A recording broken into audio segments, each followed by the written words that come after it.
An old veteran stepped in when two starving twins were caught stealing a KitKat. He paid for it and brought them to his empty diner for warm soup. But his kindness didn't end there. When their frail mother collapsed at his door, he carried her inside and even sacrificed his own medicine money to help them find a home. He never knew that this single act of mercy would change his life forever. Before we dive in, tell us where you're watching from. We'd love to hear your thoughts. Brendan shuffled down the narrow aisle of Murphy's corner store, his worn sneakers squeaking against the linoleum. At 72, every trip to buy his weekly groceries felt like a small victory against time and his failing body.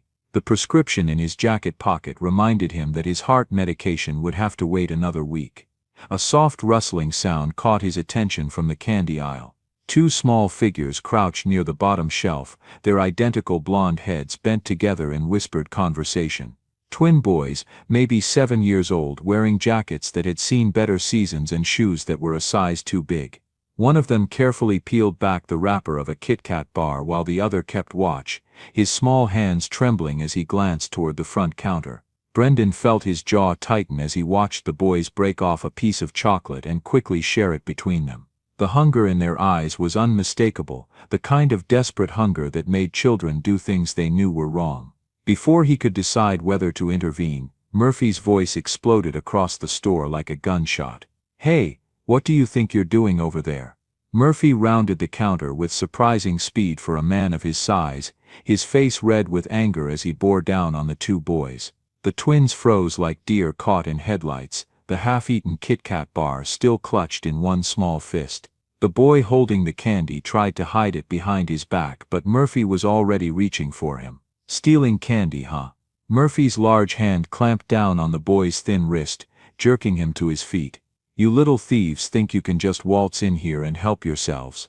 The boy winced as Murphy's grip tightened, tears welling up in his eyes. His twin brother scrambled backward on his hands and knees, pressing himself against the bottom shelf as Murphy towered over them both.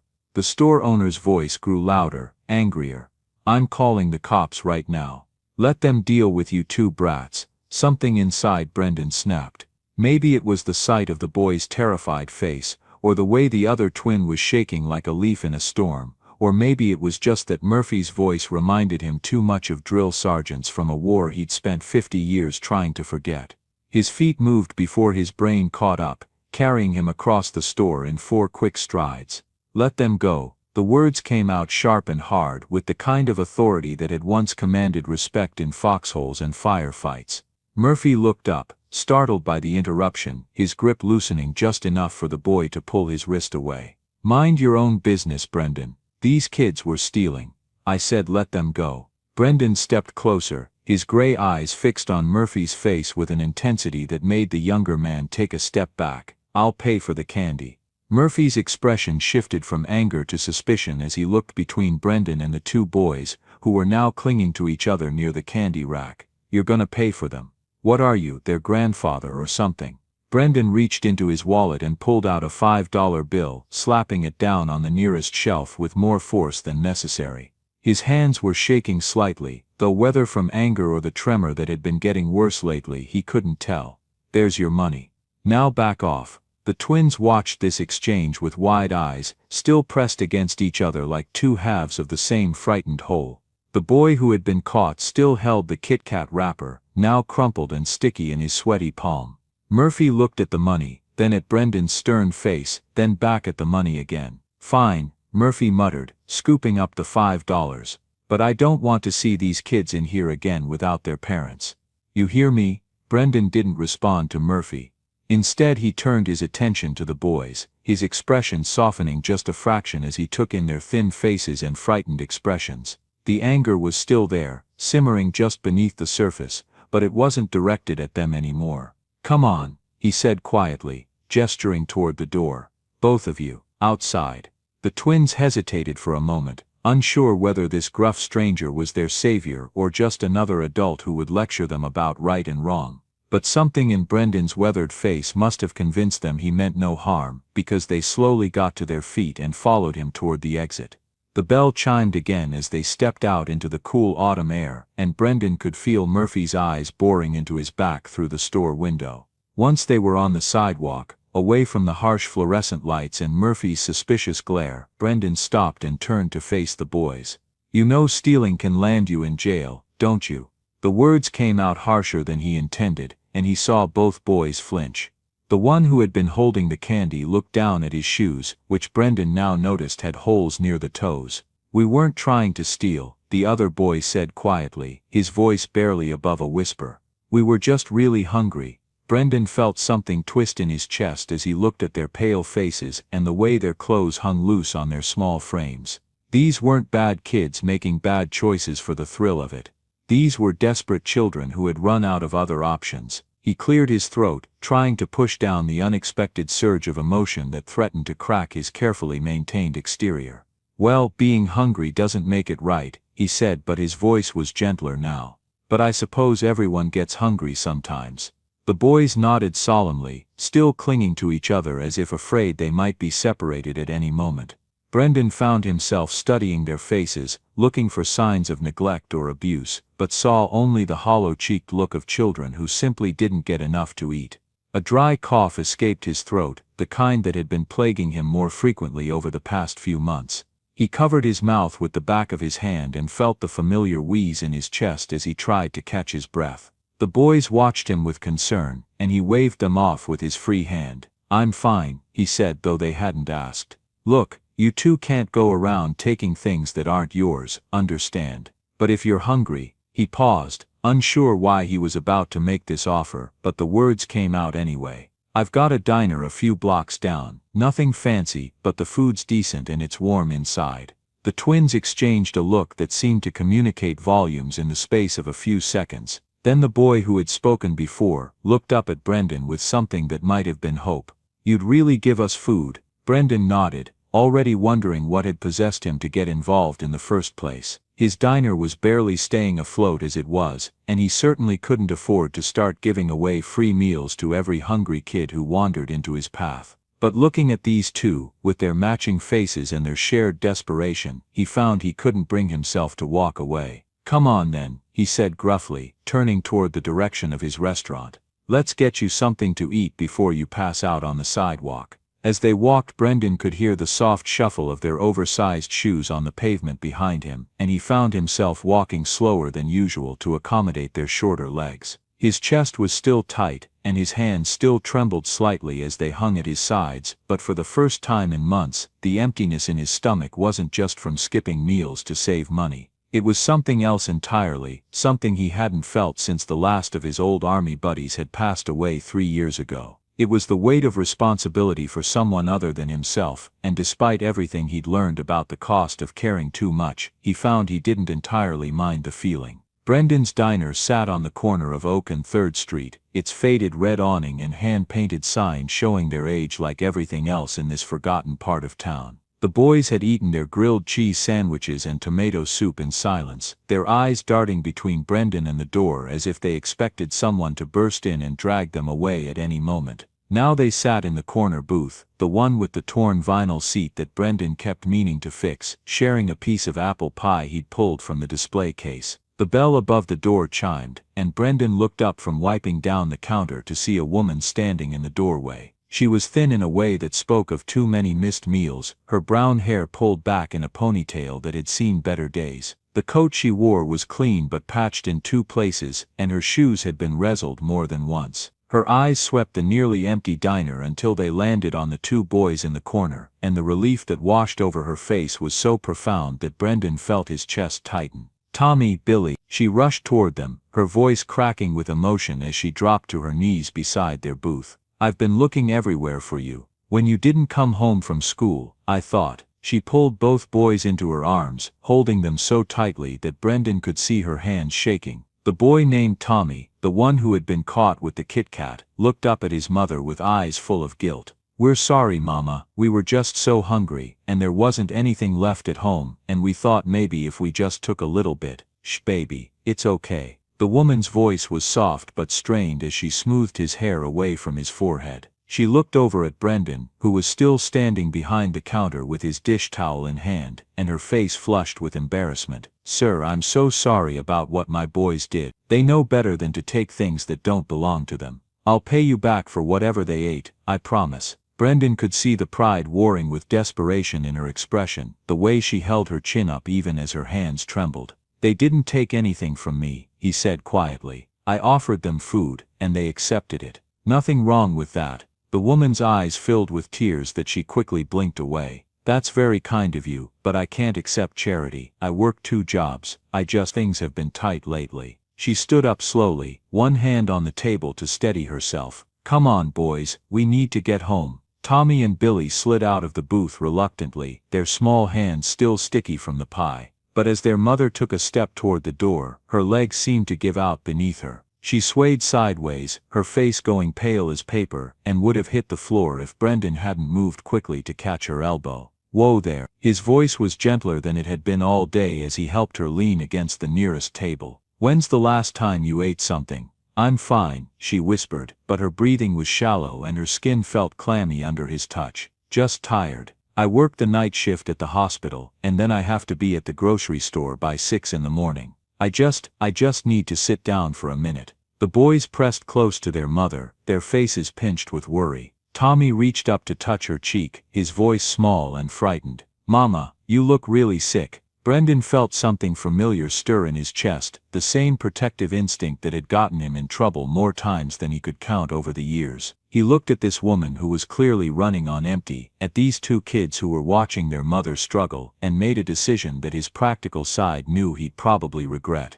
Look, he said, clearing his throat, I've got a storage room upstairs with a space heater. It's not much, but it's warm and dry. You can rest there tonight, get your strength back. The woman's eyes widened with a mixture of gratitude and suspicion. I can't ask you to do that. You don't even know us. You're not asking, I'm offering. Brendan helped her toward the narrow staircase at the back of the diner, the boys following close behind. My name's Brendan, by the way, and you can't take care of those kids if you collapse on the street. As they made their way up the creaky stairs, Brendan could hear voices drifting in from the street outside. Mrs. Patterson from the flower shop was talking to someone, her voice carrying that particular tone people used when they wanted to sound concerned but were really just gossiping. I saw him leading those kids in there earlier, she was saying. Now there's some woman with them too. Brendan's always been odd, but harboring homeless people, that's just asking for trouble. Another voice, one Brendan recognized as belonging to Jim Morrison from the hardware store, responded with barely concealed disgust. White trash, the whole lot of them. Mark my words, they'll rob him blind and disappear in the night.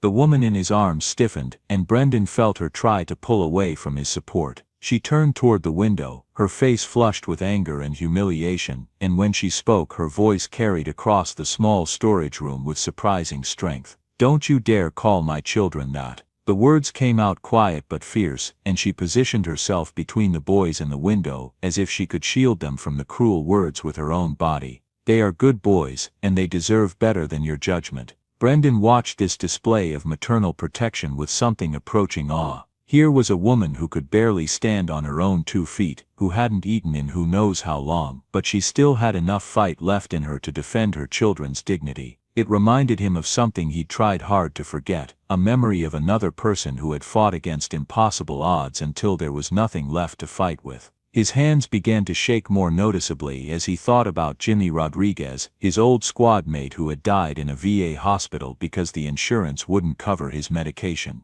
Jimmy had been proud too, had refused help until it was too late, and Brendan had watched helplessly as his friend wasted away, rather than accept what he called handouts. The woman noticed his trembling hands and the way his breathing had become labored. Are you all right? She asked, her concern for him momentarily overriding her own exhaustion. Brendan nodded quickly, not trusting his voice to remain steady. He busied himself with adjusting the space heater and pulling out some old blankets from a cabinet, anything to avoid looking directly at her face and seeing the same stubborn pride that had cost Jimmy his life. Word traveled fast in a town where everyone knew everyone else's business, and by the next morning half the neighborhood had heard about Brendan's unexpected house guests. The woman who had introduced herself as Sarah Chen the night before was feeling stronger after a full night's sleep, but the circles under her eyes told the story of someone who had been running on empty for far too long. The boys sat quietly at a corner table, sharing a bowl of oatmeal that Brendan had made from his own breakfast supplies.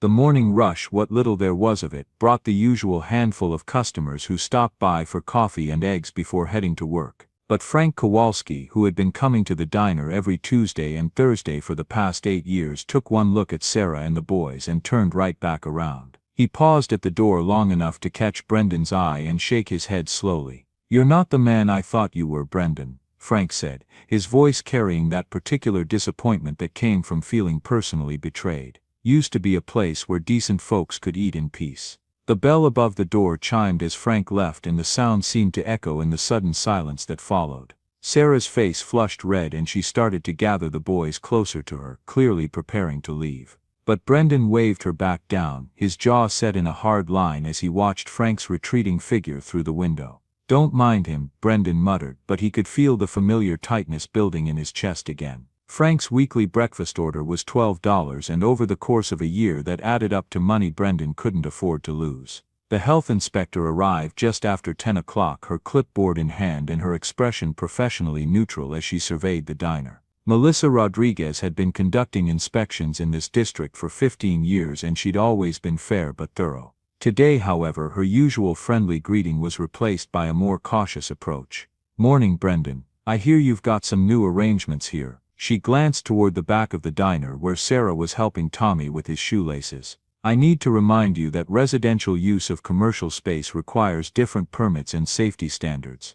Brendan felt his hands begin to tremble as he poured coffee for another customer, the cup rattling slightly against the saucer. "They're just staying temporarily. No harm in helping folks out. I understand the sentiment, I really do." Melissa's voice was gentle but firm as she made notes on her clipboard. "But if something happens, if there's a fire or an accident, the liability falls on you. The city could shut this place down permanently if we find out you're housing people without proper permits." The weight of her words settled over Brendan like a heavy blanket. The diner was all he had left, the only thing standing between him and complete destitution. His Social Security barely covered his medications, and the small profit from the restaurant was what kept the lights on and food on his table. But when he looked over at Tommy and Billy, who were drawing pictures on napkins with the stub of a pencil Sarah had found in her purse, he couldn't bring himself to care about permits and regulations. Officer Jim Martinez stopped by around noon, ostensibly for his usual coffee and sandwich, but Brendan could tell there was more to the visit. Jim had been walking this beat for 20 years and he'd always been decent to Brendan, even helping him deal with the occasional drunk customer without making a big fuss about it. "Look, Brendan," Jim said quietly, leaning across the counter so the other customers couldn't hear. "I've been getting calls. People are concerned about what's going on here." "Concerned about what?" "Feeding hungry kids. Concerned about safety, about property values, about setting precedents." Jim's voice carried the weariness of a man who had delivered this kind of message before. "I'm not saying they're right, but I am saying you need to watch yourself. This town can turn on people pretty quick when they think someone's causing problems." Brendan's hand tightened around the coffee pot he was holding, his knuckles going white with the effort of keeping his temper in check. "So what are you telling me, Jim? That I should throw a sick woman and 2 little kids out on the street because it makes the neighbors uncomfortable? I'm telling you to be careful. Look after yourself first." Jim dropped his voice even lower, glancing around to make sure no one else was listening. "There's talk about getting the city council involved, maybe having them take a closer look at your business license. You don't want that kind of attention." After Jim left, Brendan stood behind the counter staring at the lunch crowd that wasn't there. The diner had been struggling for months, but today felt different. Today felt like the beginning of the end. He could feel the weight of the community's disapproval pressing down on him, and for a moment he wondered if Frank Kowalski was right. Maybe he wasn't the man people thought he was. Maybe he was just a foolish old veteran who couldn't mind his own business. The anger built up inside him until he couldn't contain it anymore. He slammed his fist down on the counter with enough force to make the salt and pepper shakers jump, the sharp crack echoing through the empty diner. Sarah looked up from where she was helping Billy sound out words in an old magazine, her face filled with concern and guilt. But then Brendan's eyes fell on the 2 boys curled up together on the bench seat of their booth, sharing the warmth of an old jacket Sarah had draped over them. They looked so small and vulnerable, their thin faces peaceful in sleep for the first time since he'd met them. Tommy's arm was wrapped protectively around his brother and Billy's hand still clutched the crayon he'd been using to color. Brendan felt his anger drain away, replaced by something that felt dangerously close to paternal instinct.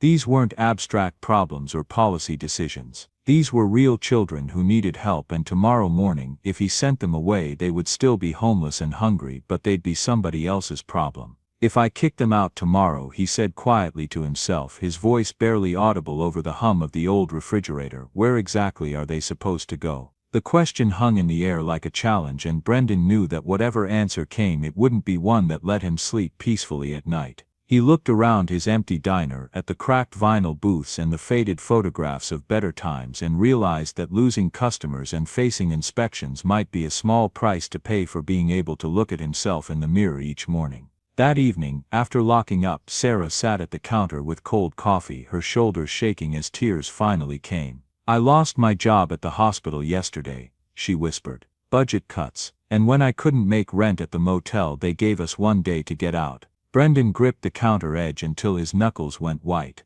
"What about family, friends?" Sarah shook her head. "My parents died when the boys were babies. My sister's in California with her own problems. As for friends, people don't want to be around you when you can't afford anything." The silence was heavy with desperation. Winter was coming fast, and those nights would be too cold for anyone to survive on the streets. Without a word, Brendan walked to his small safe behind the water heater. Inside was everything he'd saved over 5 years, $1,500 in crumpled bills set aside $1 at a time. He pulled out his prescription bottle and stared at the label. The heart medication would cost $800 a month. The doctor had been clear, without these pills his irregular heartbeat would eventually stop his heart completely. His chest tightened as if to remind him, and he felt the erratic rhythm that had been getting worse every week. The shortness of breath, the dizziness, the shaking hands, all signs his body was failing just when Sarah and her boys needed him most. When he returned, he placed the envelope on the counter between them. "What's this?" Sarah's voice was cautious.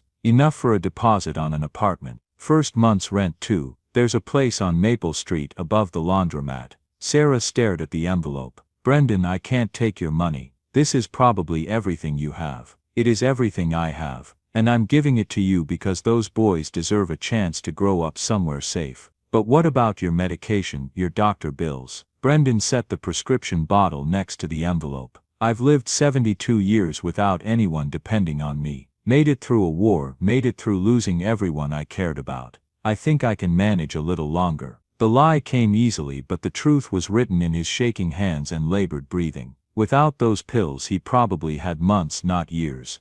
"You're not letting me do anything. I'm choosing to do it. Don't argue with me, Sarah. Just take the money and give those boys a home." Sarah picked up the envelope with trembling hands, tears falling freely. "How can I ever repay you? You don't repay it. You just live. You make sure those boys grow up safe and happy, and that's payment enough." After they left, Brendan sat alone in his diner with the lights low. When a coughing fit seized him, he tasted copper on his tongue. For the first time in years he was truly alone, but somehow this loneliness felt like a choice rather than a sentence. 3 months passed. Word of Brendan's kindness had somehow spread, and the diner slowly began to fill again. Frank Kowalski returned, sheepishly ordering his usual breakfast. Mrs. Patterson stopped by with flowers and an apology. The community that had once shunned him now saw him as a local hero. But Brendan's health was failing rapidly. His hair had turned completely white, his hands shook constantly, and some mornings he could barely get out of bed.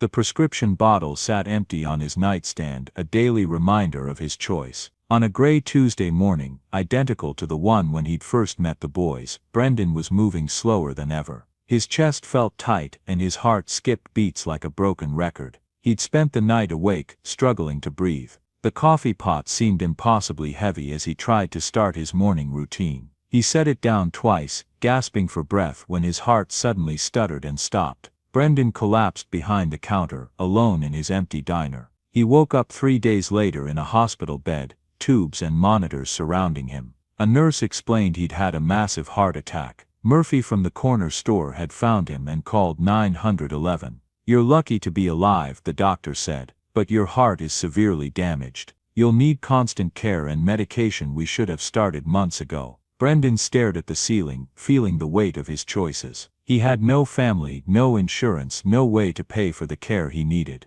The diner would have to be sold to cover medical bills. He would die alone in this sterile room, having saved a family but lost everything else. On his fourth day, footsteps approached his bed. He turned to see Sarah, her face filled with concern and determination. Behind her came Tommy and Billy, now healthy and round-cheeked, carrying flowers and drawings. "What are you doing here?" Brendan whispered. "Someone called and told us you were sick," Sarah said, pulling a chair close to his bed. "Did you really think we wouldn't come?" Tommy climbed carefully onto the bed and hugged Brendan's arm. "We're going to take care of you now, Mr. Brendan. Just like you took care of us."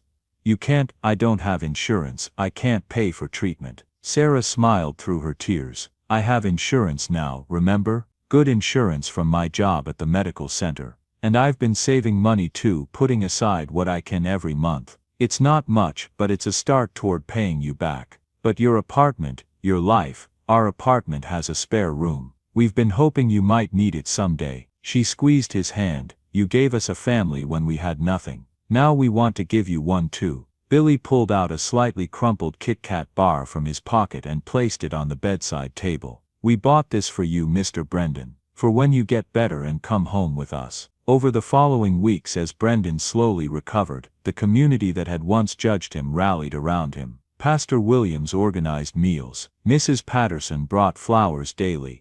Frank Kowalski visited every Tuesday and Thursday, just like his old diner schedule. But it was Sarah and the boys who never left his side. They moved a cot into his hospital room, taking shifts so he was never alone. Tommy read him stories. Billy drew pictures of their family, always including Brendan in the center. Sarah handled his medical bills and insurance claims with the efficiency of someone who understood the system. When Brendan was finally released, they brought him to their apartment above the laundromat on Maple Street, the same apartment his money had secured. The spare room was already prepared with his few belongings from the diner, which Sarah had carefully collected and arranged. "This is your home now," she said simply, "for as long as you want it." That evening, as they sat around the small kitchen table sharing Chinese takeout, Brendan looked at the faces of his new family. Tommy was explaining a science project while Billy colored in a book. Sarah was laughing at something one of the boys had said, her face bright with contentment. The pocket watch Sarah had given him months ago ticked steadily in his shirt pocket, marking time that no longer felt threatening. His heart medication sat on the kitchen counter next to vitamins for the boys, just another part of their daily routine. Outside, snow was beginning to fall, but inside their little apartment, everything was warm and bright. Brendan reached across the table and squeezed Sarah's hand. "Thank you," he whispered. "Thank you for what?" "For letting an old man learn what family really means." Tommy looked up from his homework and grinned. "You're not that old, Grandpa Brendan." Grandpa Brendan, the title settled around him like a comfortable coat, and for the first time in longer than he could remember, Brendan felt completely at home. Join us to share meaningful stories by hitting the like and subscribe buttons. Don't forget to turn on the notification bell to start your day with profound lessons and heartfelt empathy.